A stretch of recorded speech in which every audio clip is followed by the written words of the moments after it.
So, welcome back down the woods. And for those of you at home who don't know, we have been having technical issues all week, so I was unable to print off and or build really my sermon. So we're going to freestyle this, and it's going to be all kinds of interesting.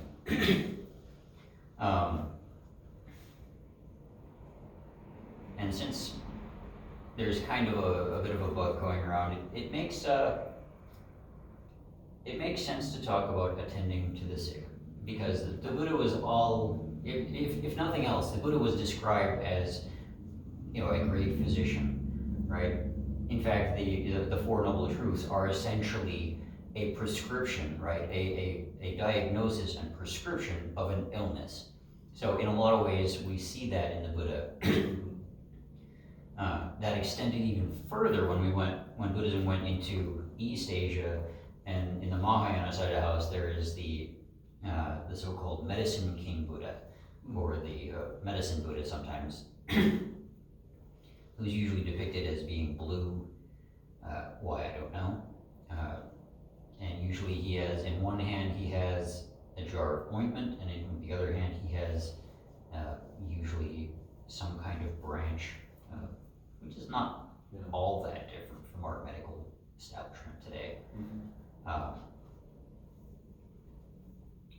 And if we look at it even further, that we actually have whole scriptures, especially on the Mahayana side of the house, like the Vimalakirti Sutra, where the whole thing revolves around this specific layman becoming ill, and the Buddha trying to find someone to send to inquire after his health. And everybody would say just, oh, no, I can't do that, because he bested me in this mental conversation that we had at this one time.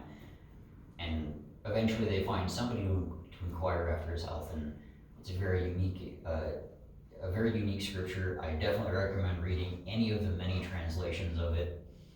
Burton Watson's is particularly good. Robert Thurman's is supposed to be pretty good. I can't say that I read that one myself, but it gets a lot of really good reviews. And when I was still in seminary, that was actually one of the ones that was talked about as, this is a very good translation, surprisingly. So what we're going to be talking about is the Buddha talking about attending to the sick and how one does so. So this is essentially the doctor telling his nurses, that's us, how we are supposed to take care of those around us who are sick. Now, we can look at this from two lenses. The first is going to be just the literal, exact what the text says, right? Which would be a good prescription for any nurse in any culture, in any time. Fairly generic, fairly general, but really good little rules for nurses to follow. I don't think that's what the Buddha was getting at. In fact, I'm really pretty sure that wasn't what the Buddha was getting at. The literal side of the house, sure, fine, that's all well and good, but we also are going to look at it from the mental standpoint, right? From the mental side of the house, the mental, as it were, the suffering side of the house. And how we deal with mental suffering, how we help others through mental suffering. So, let's get into the text itself, which comes from the Anguttara Nikaya. Monks possessing 5 qualities, an attendant, or nurse, is qualified to take care of a patient. What 5? He is able to prepare medicine. He knows what is beneficial and harmful, so that he withholds what is harmful and offers what is beneficial. He takes care of the patient with a mind of loving kindness, not for the sake of material rewards. He is not disgusted at having to remove feces, urine, vomit, or spittle. He is able from time to time to instruct, encourage, inspire, and gladden the patient with a Dhamma talk. Possessing these 5 qualities, an attendant is qualified to take care of a patient. Right, so we could see that in any nurse in any hospital, right? Well, most of it anyway. We see being able to prepare medicines, right? Nurses do that all the time, knowing what's good and what's harmful, and offering what's good for the patient, sure. taking care of the patient with a mind of loving kindness. That is essentially caring for the patient, right? Nurses do that all the time, sure. Not being disgusted at having to remove all of these bodily substances, yeah, nurses do that too. And being able from time to time to encourage, instruct, inspire, and gladden the patient. Obviously, they're not going to give a Dharma talk for it to help do that, but they do that too, right? They encourage patients to get better and find ways to keep them, helping them, healing themselves, right? So that's what a good nurse or a good attendant does for a sick patient, right? But the Buddha goes further.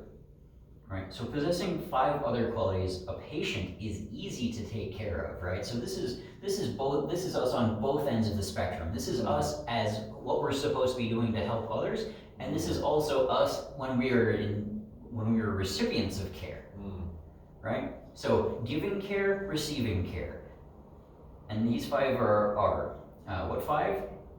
The patient does what is beneficial. He observes moderation in what is beneficial. He takes his medicine. He accurately discloses his symptoms to his kind-hearted attendant. He reports, as fits the case, that his condition is getting worse or getting better or remaining the same. He can patiently endure arisen bodily feelings that are painful, racking, sharp, piercing, harrowing, disagreeable, sapping one's vitality. Possessing these 5 qualities, a patient is easy to take care of, right? So essentially, this is the Buddha saying, okay, 1, take your medicine. Obviously, some patients are a little better than that, a little better about that than others. Doing what is beneficial, that is following the doctor's orders. Observing moderation in what is beneficial, that is not going too far. So if the doctor says you need to take these 2 pills every 5 hours, you don't take 4 pills every hour. Right? That's way too much, right? Again, following the doctor's instructions. Accurately disclosing the symptoms to the attendant, reporting as fits the case that your condition is getting better, getting worse, staying the same. And enduring arisen bodily feelings that are painful, racking, sharp, etc. Right? Now, we can look at this on a physical level and say, yeah, okay, that's certainly one way of doing things. But again, I'm pretty sure the Buddha wasn't just talking about our physical state, right? I'm pretty sure he was talking about our mental state as well, right? So let's look at both of these parts from a mental standpoint, right? And we're going to do that through the lens of meditation, really, right? So an attendant is qualified to take care of a patient, is able to prepare the medicine, right? So in this case, the medicine would be preparing the center, the temple, the ground that we're doing the meditation at, making sure that it's set up nicely so that people are able to meditate. Knowing what is beneficial and harmful, so having some experience with meditation ourselves, we can then offer that, help others to learn that as well so that they can benefit from it. Right? Taking care of patients with a mind of loving kindness. The Buddha, if we're not supposed to be doing loving kindness as a part of our day-to-day life as Buddhists, what are we doing? We are failing, outright failing, right? Loving kindness is so key, and the Buddha was all about that, right? Loving kindness is not part of the path, it is all the path, right? The light of the moon is 1/16 as bright as the light of loving kindness. The Buddha goes on and on and on and on in all of these different ways about saying that that's the way we do things, right? Loving kindness is key. Not being disgusted at having to remove bodily fluids, or in this case, not being disgusted when people have, terrible mental formations. And you see that in meditation, right? We see times where people will have these terrible, terrible thoughts, and we have to be able to help them work past that, work through that, and get, move on beyond that, right? And the 5th, being able from time to time to instruct and encourage and inspire. We do that in meditation too. Sometimes people get discouraged when they don't see any kind of massive improvement when they don't just automatically get enlightened on their first sit. We have to encourage them to keep going, because it's not necessarily always going to be just, oh hey, I'm now enlightened, everything's great, it's all good, right? So that is us as practitioners, as Buddhist practitioners, right? That is what we are supposed to be providing to the community. That is our as it were, nursing to the community, our care to the community, right? And as Buddhists, we should be expecting those of us in leadership positions, so this is what you can expect of me, right? You can expect that I'm going to provide all of those, and that when you come to the temple, when you come to the center, when you come to wherever it is, that this is what is required of you now, right? And me as well, because I come here and I receive this as well, right? So, you are expected to do what is beneficial. You are expected to do what is beneficial in moderation. So not going too far, not sitting for 12 hours at a stretch just because. Yeah, meditating for 12 hours, that's beneficial. Great, sure. Meditating for 12 hours at one time, not so good. Right? You have to eat at some point. You have to get up and walk around. So you're expected to do what is beneficial, but to know when too much is too much, right?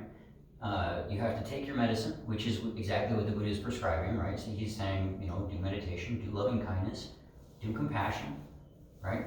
Those are your medicines. Those are what the Buddha is prescribing. Take those, right? And I should be providing those. Accurately disclosing symptoms to the kind-hearted attendant, reporting that the condition is getting better, getting worse, remaining the same. If when we are doing services or when we are doing meditation, you're not telling me, oh hey, I'm stuck in this, I can't help you to get past that. Or if you're saying, I'm getting worse because I'm having all these distracting thoughts, I can't help you get past that if I don't know, right?